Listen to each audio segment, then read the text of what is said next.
Hi everyone, কেমন আছো সবাই? আশা করি খুব ভালো আছো, আর আমিও খুব ভালো আছি। তো সকাল সকালে উঠে দেখো রান্নাঘরে চলে এসেছি। তো এখানে একটু চা বসিয়ে নিয়েছি। তো প্রথমে এখানে লিকার চা করে নিলাম। তো করে এখানে 2 কাপ মতন ঢেলে নিলাম।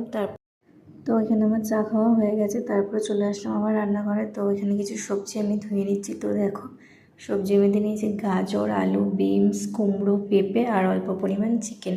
তো এখানে আমি মেয়ের জন্য খাবার তৈরি করব। তো কড়াইতে তেল গরম করতে দিয়ে দিয়েছি এখানে আমি।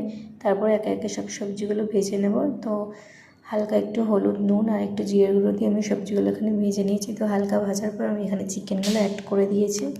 তো এখানে আমি তরকারিটা প্রেশার কুকারে দিয়ে দিয়েছি একটু চিকেনটা হালকা সিদ্ধের জন্য।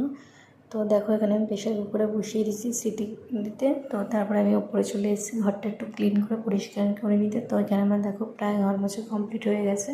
তারপরে আমি এখানে চান টান করে চলে এসেছি। তো আজকের ভিডিওটা এই পর্যন্ত। ভিডিওটা কেমন লাগলো অবশ্যই জানিও।